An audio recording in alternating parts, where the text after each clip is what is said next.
Hello, hello, hello, and welcome to the last installment of uh, our class. Now, um, this is going to be an easy one. I'm not going to lie; it's pretty easy, and it's just one extra little kind of small project that will help you with your final project in kind of doing that.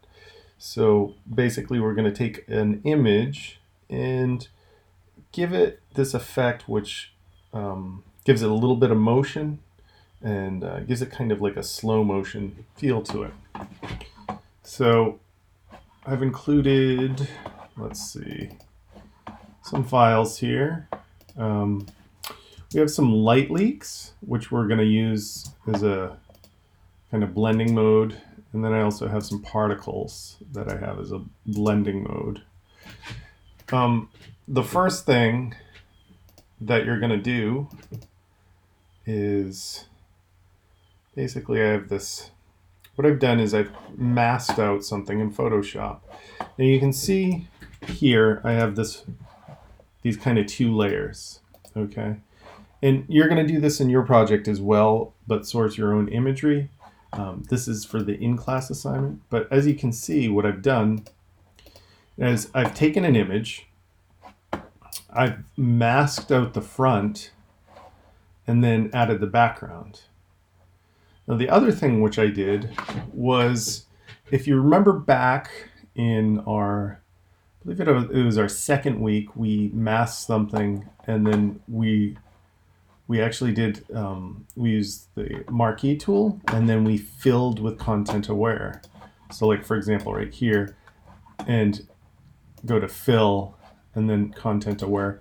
And that basically looks at the area that you've selected around it and tries to match it. So that's kind of what gave me the background of that.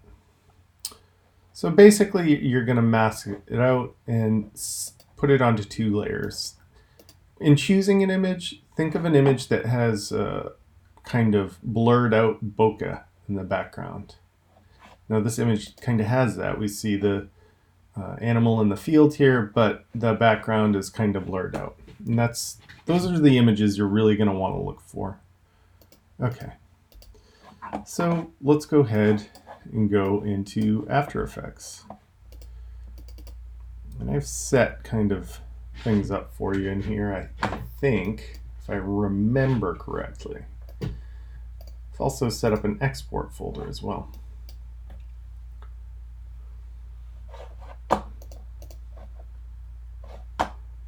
Okay, so when you look at this is kind of going to be the final product. I kind of have this, let's see, slow opening of the mouth. We have some light leaks, and then a camera moving, and the particles. So let's go ahead and get this party started. So first things first, I'm going to go File, New Composition. For this one, it's going to be about 5 seconds. I'll call this Jaguar.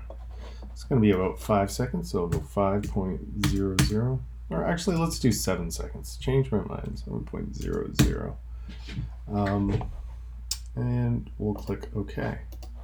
Other thing I'm going to want to do is I'm going to go File, Import, and I'm going to bring in the yawn as a composition. Hit OK. We're actually going to go ahead and work off of that yawn. So I have my bottom layer and then my other layer there.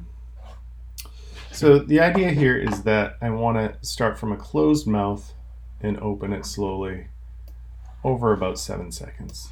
And the trick to doing this stuff is both subtle movements, incredibly small movements that are perceptible but not exaggerated. And then the second thing would be the camera movements as well to sell it, and then also creating some sort of foreground in the area. We'll give it a lot more texture and it will be much more dynamic when you do that.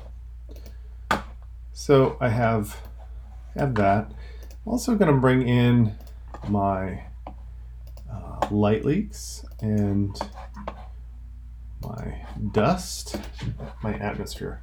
All right, so I have those two things as well. So first things first, I'm going to go up to this puppet pin tool, and I'm going to set 3 pins. One at the bottom jaw, another at the top jaw, and then one down here as an anchor. It's really important that I set all 3 of these, because if I didn't, I would run into trouble with my image moving. Now, if I hit hit U, you can see that it automatically sets pins under the mesh to form. So if you wanted to get to that without the shortcut, it's just under Effects and Puppet, and then that would be under Mesh, and then you're looking at those controls right there. So first things first, let's go ahead and grab a pin at the beginning, and I'm just gonna again move that closed, and then I want to grab that second pin and I'm going to move that down. Okay, so there's a good starting point. Then I'm going to scrub ahead to the end and move that out.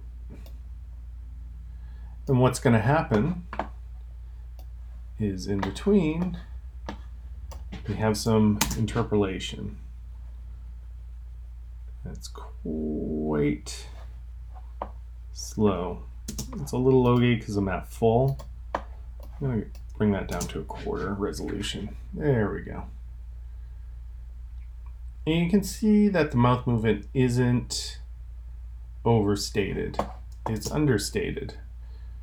So I'm happy with that movement. You can adjust yours if you need to. So second thing I'm going to want to do is I'm going to make these things 3D. I'm going to go to 2 views and I'll pull the Jaguar forward a bit, like so. On this left view, I'm going to use a custom view 1. Bring that forward. Then I can bring my background back. I want to Option S for scale. Go ahead and enlarge that. Okay, I think I'm pretty happy with that.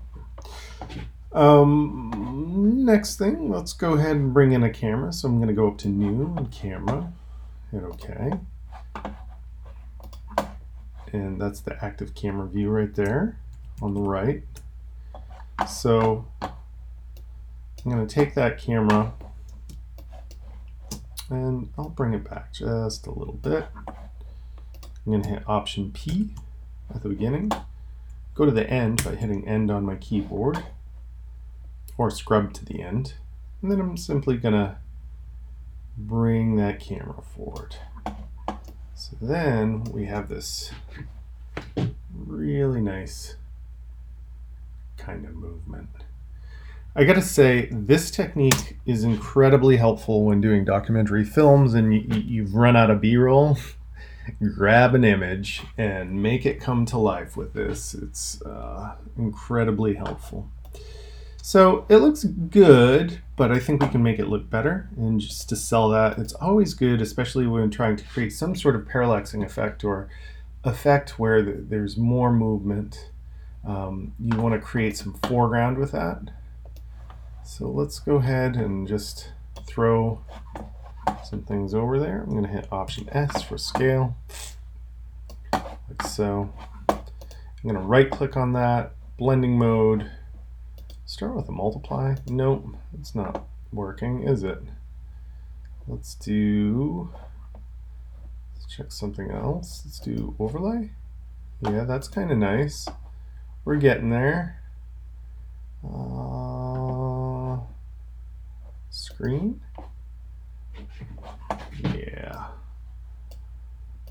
kind of works. And then I'll bring the light hits over it. Option S. I'm going to scale that. We'll do another blending mode.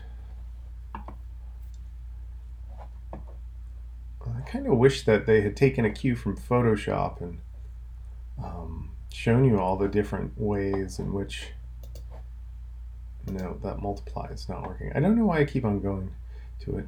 Yeah, in Photoshop, you're able to do these blending modes. That's actually kind of cool right there. Maybe a little too much, right? So you can see I'm kind of playing around with these blending modes. That soft light, I think, is it. Yeah, there we go. That's going to sell it. Okay, that seems to work there. So when I'm all finished with this, I can go ahead and hit Command A, right click. I'm going to pre-compose it. We'll call this Final Jaguar, like so. I'm going to scrub ahead a few frames, hit Option T for transparency. And that's just I'm going to go from 0 to 100 within, looks like just one frame. I can actually bring that to about 8 frames there. Then you have kind of a nice slow fade. And I'm going to do this same at the end. Option T, that brings it to 100. Then I'll bring it down to 0. When I'm finished, I'm going to go up to Composition, add to Adobe Media Encoder Queue, and wait.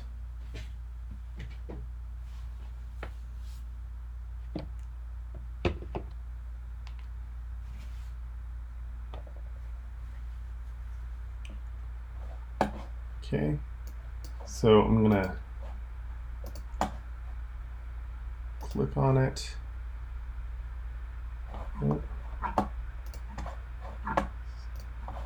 Oh, it looks like I had something loaded from before. I'm going to get rid of that. Then I'm going to click on this as a dynamic link, which it's using, which takes a little while.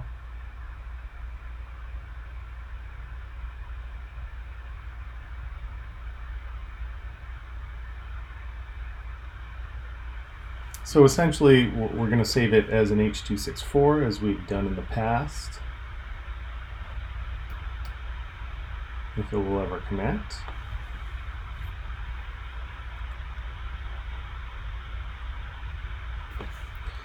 Sometimes when it's doing this, I'll cancel it and then I'll give it another go.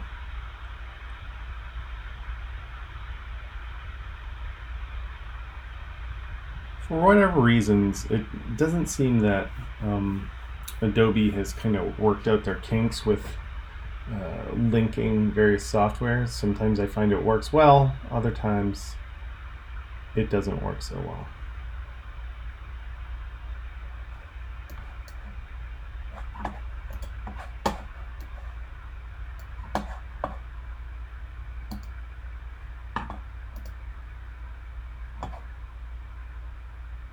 I'm going to try that one more time. See what happens.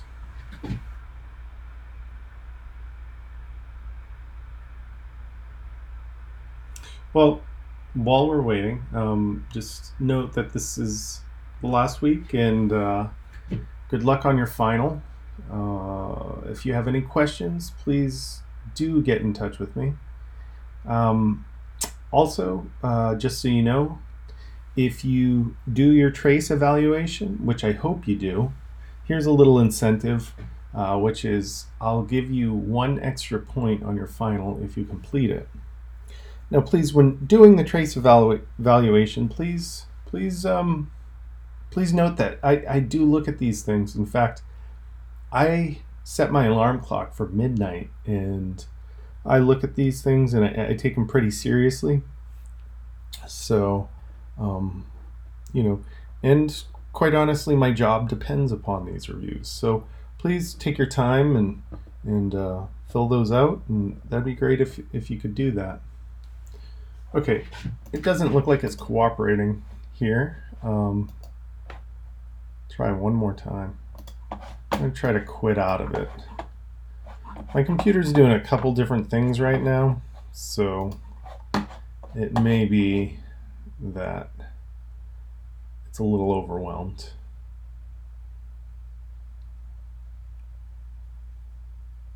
Well, it kept it. That's good.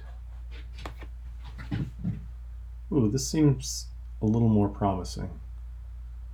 So oftentimes with this stuff, like if it's not, oh, there we go. If it's not working, I'll close out of it and restart it. And oftentimes I'll even restart the entire computer. So it looks like it took my fade there at the beginning. So we're gonna select H.264, and you can go ahead and select a low adaptive bitrate on this one, just because I'm not looking for something super high quality. Hit OK, then make sure you know where you put it. So I've created an export right there, and you'll name it your name. So Tim Willett, and that would be week 7. Click save, hit play, and you're good to go. Again, thank you so much. It's been a wonderful class, and if you have any questions, get in touch with me. Okay, goodbye.